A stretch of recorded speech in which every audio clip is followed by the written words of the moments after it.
அனைவருக்கும் அன்பு வணக்கம். திருமதி சுப்பிரமணியம் யோகாமணி சேனலுக்காக உங்கள் அனைவரையும் அன்புடன் வரவேற்கிறேன். இன்று காரடையான் நோன்பு. இந்த தினத்தின் சிறப்பை பற்றி, அதன் கதையை பற்றி இப்போது நாம் கேட்போம். காரடையான் நோன்பு தீர்க்க சௌமங்கல்யம் பெற அருள் புரியும். இன்றைய தினத்தில் சத்தியவான் சாவித்திரி கதையை படிப்பதும் கேட்பதும் மிகுந்த புண்ணிய பலனை தரும். அந்த கதையை கேட்போம், வாருங்கள். மந்திர தேசத்தில் அசுவபதி என்னும் அரசன் ஆட்சி புரிந்து வந்தான். அவனுடைய மனைவியின் பெயர் மாலதி. அவங்களுக்கு நெடுங்காலமாக குழந்தை பிறக்கலை. அதனால் அவங்க அரண்மனைக்கு நாரதர் வந்தப்போ அவர்கிட்ட கேட்டாங்க. அவருடைய உபதேசத்தின்படி ஸ்ரீ சாவித்திரி தேவியை பக்தியுடன் வழிபட்டனர். அதன் பலனாக அவங்களுக்கு ஒரு அழகான பெண் குழந்தை பிறந்தது. ஸ்ரீ சாவித்திரி தேவியின் திருவருளால் பிறந்த குழந்தைக்கு சாவித்திரி என்றே பெயர் வைத்து சீரும் சிறப்புமாக வளர்த்து வந்தார்கள். சாவித்திரி தாயின் வயிற்றில் இருந்தபோதே ஜெகன்மாதாவிடம் பக்தி கொண்டிருந்தாள். அவள் வளர வளர அந்த பக்தி வளர்ந்து கொண்டே வந்தது. 5 வயதிலேயே சாவித்திரி அம்பிகையின் மந்திர உபதேசத்தை பெற்று அதையே ஜபித்து கொண்டு வந்தாள். ஒரு நாள் சாவித்திரி தன் தோழியின் மூலமாக சத்தியவான் என்னும் அரசகுமாரனின் பெருமையை கேள்விப்பட்டாள். அப்பொழுதே அவள் மனதில் அவனை தன்னுடைய கணவனாக வரித்து விட்டாள். சமயம் வந்தபோது தன்னுடைய மனக்கருத்தை தந்தையிடமும் கூறினாள். அசுவபதி சத்தியவானை பற்றி விசாரித்தார்.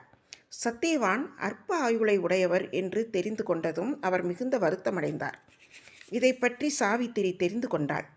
பெரியோர்கள் சொல்லியதையும் அதை கேட்டு தந்தை வருந்துவதையும் அறிந்து சாவித்திரி தந்தையிடம் சென்று தான் சத்தியவானை மட்டுமே மனம் புரிவதாகவும், இனி நம்மால் ஆவது ஒன்றும் இல்லை, இனி யாரையும் தன்னால் மனத்தால் நினைக்க முடியாது, எனவே தன்னை சத்தியவானுக்கே திருமணம் செய்து வைக்கும்படியும் உறுதியுடன் கூறினாள். அசுவபதியும் சத்தியவானுக்கே தன் அருமை மகளை மனம் செய்து கொடுத்தான். சத்தியவானின் பெற்றோர்கள் தம் பார்வையை இழந்தவர்கள். அவர்களுடைய நாட்டையும் பகைவர்கள் கவர்ந்து விட்டிருந்தார்கள். அதனால் அவர்கள் காட்டில் வசித்து வந்தார்கள். சாவித்திரி திருமணமானதும் காட்டுக்கு சென்று தன் மாமனாருக்கும் மாமியாருக்கும் பணிவிடைகள் செய்து வந்தாள். கணவனுடைய மனம் மகிழுமாறு நடந்து எல்லோருடைய அன்பையும் பெற்றாள். சாவித்திரி நாள்தோறும் மாங்கல்ய தேவதையாகிய மங்கள சண்டிகையை பூஜித்து வந்தாள். அவள் தினமும் சொல்லும் ஸ்லோகம் என்ன தெரியுமா? மங்களே மங்களாதாரே மாங்கல்யே மங்களப்பிரதே மங்களார்த்தம் மங்களேசி மாங்கல்யம் தேகிமே சதா. திரும்பவும் சொல்கிறேன். மங்களே மங்களாதாரே மாங்கல்யே மங்களப்பிரதே மங்களார்த்தம் மங்களேசி மாங்கல்யம் தேகிமே சதா. இந்த ஸ்லோகத்தை தினமும் மன உறுதியுடன் உருக்கத்துடன் சொல்லி வந்தாள். இவ்வாறு இருக்கையில் சத்தியவானுடைய வாழ்நாள் முடியும் காலம் வந்துவிட்டது. அன்று கணவனுடைய முடிவு நாள் என்பதை சாவித்திரி அறிந்துவிட்டாள். ஆனால் சத்தியவானுக்கு இது தெரியாது. அன்று சத்தியவான் வழக்கப்படி விறகு வெட்டுவதற்காக காட்டுக்கு உள்புறம் செல்ல கிளம்பினான். சாவித்திரியும் அவனுடன் சென்றாள். மாமனாரும் மாமியாரும் அவளை தடை செய்யவில்லை. மாலை நேரம் வந்தது. திடீரென்று சத்தியவான் தனக்கு மயக்கம் வருவதாக கூறி தரையில் படுத்தான். படுத்த கணவனை தன் மடியில் தாங்கியவாறே சாவித்திரி சிறிதும் மனம் கலங்காமல் தேவியின் திருவுருவை மனதில் நினைத்து தியானம் செய்தாள். பக்தி சிரத்தியினாலும் அவளது கற்பின் சிறப்பினாலும் யமதர்மராஜன் சாவித்திரியின் கண்களுக்கு தோன்றினார். சத்தியவானின் உயிரை யமதர்மராஜன் கவர்ந்து செல்வதை அவள் கண்டு கணவனின் உடலை கீழே கிடத்திவிட்டு தானும் யமனுடன் கூடவே சென்றாள். தன்னை பின்பற்றி வரும் சாவித்திரியை யமன் பார்த்தார். அப்பொழுது அவள் யமதர்மரிடம் தனக்கு மாங்கல்ய பிச்சை தருமாறும், அப்படி தர முடியவில்லை என்றால் தன் உயிரை எடுத்துக்கொண்டு தன் கணவன் உயிரை தருமாறும் வேண்டி கேட்டுக்கொண்டாள். தர்மராஜரை பலவிதமாக துதித்தாள். தர்மராஜரே தங்களை வணங்குகிறேன், சமன் என்ற பெயர் பெற்றவரே தங்களை வணங்குகின்றேன், கிருதாந்தகரே தங்களை வணங்குகின்றேன், தண்டதாரே தங்களை வணங்குகின்றேன், யமன் என்ற பெயர் பெற்றவரே தங்களை வணங்குகின்றேன், புண்ணிய மித்திரரே தங்களை வணங்குகின்றேன், சர்வபூத க்ஷயரே தங்களை வணங்குகின்றேன், ஔதும்பரரே தங்களை வணங்குகின்றேன் என்று இவ்விதமாக 8 பெயராலும் சாவித்திரி யமனை போற்றினாள். யமன் அதை கேட்டு மனம் மகிழ்ந்தார். சாவித்திரிக்கு பலவிதமான உபதேசங்களை செய்து தன் கைப்பட்ட உயிர் மீளாது என்று கூறி அவளை திரும்ப போக சொல்லிவிட்டு விரைந்து செல்லலானார். சாவித்திரியோ விடாது யமனை தொடர்ந்தாள். பலவிதமான நரக தண்டனைகள், புண்ணிய பாவங்கள் எல்லாவற்றையும் யமன் அவளுக்கு விளக்கி கூறினார். அப்படியும் சாவித்திரி விடாமல் யமனை தொடர்ந்தாள். தன்னை பின்தொடர்ந்து வரும் அந்த பெண்ணிடம் இரக்கம் கொண்ட யமதர்மன், பெண்ணே, இவன் உயிரை தவிர வேறு எது வேண்டுமானாலும் கேள், தருகிறேன் என்று கேட்டார் என்று கூறினார்.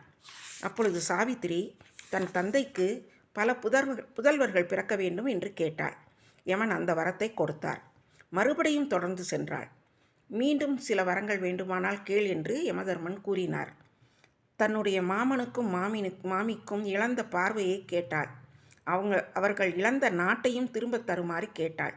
இந்த வரங்களையும் கொடுத்துவிட்டு யமன் மறைந்தார். யமன் மறைந்தாலும் சாவித்திரி விடவில்லை. மீண்டும் தனது கற்பின் பலத்தால் யமனை பின்தொடர்ந்தாள். வைதரணி நதியை தாண்டி தர்மராஜனுடைய கோட்டைக்குள்ளேயே சென்று விட்டாள். மீண்டும் மீண்டும் பிடிவாதமாக யமதர்மனை பிரார்த்தித்தாள்.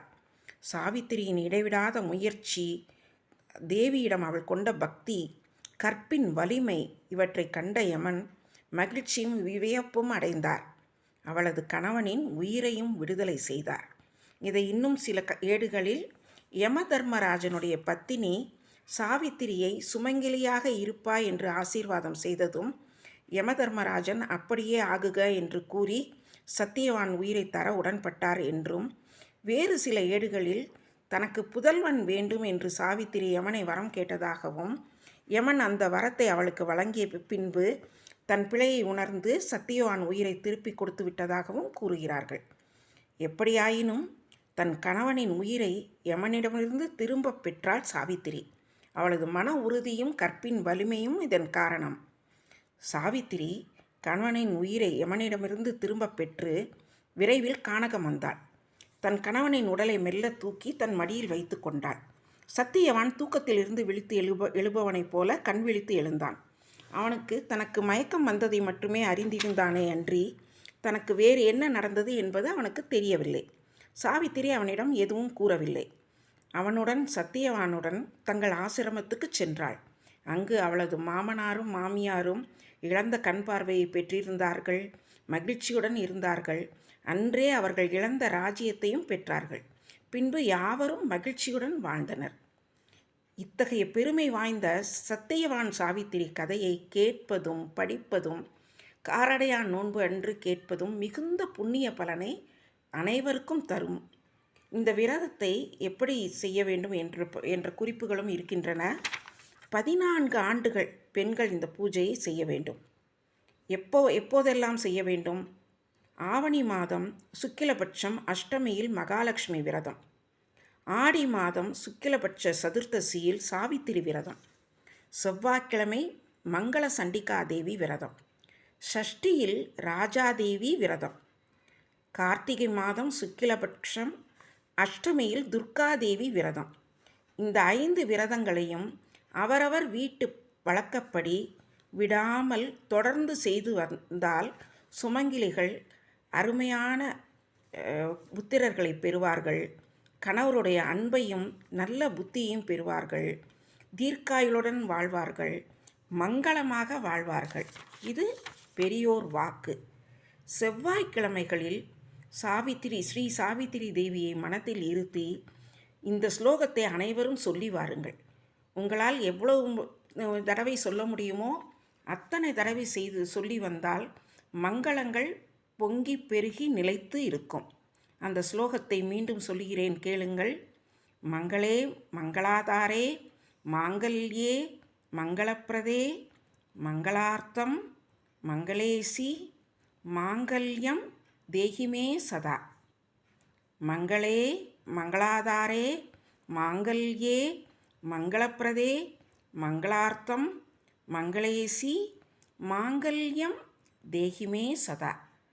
மங்களே மங்களாதாரே மாங்கல்யே மங்களப்பிரதே மங்களார்த்தம் மங்களேசி மாங்கல்யம் தேகிமே சதா.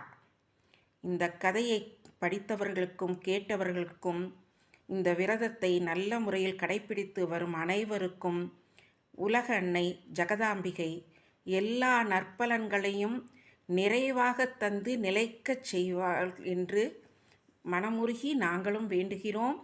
எல்லோருக்கும் நல்ல பலன்கள் கிடைக்க, அன்னையின் அருள் கிடைக்க நாங்களும் வேண்டிக் கொள்கிறோம்.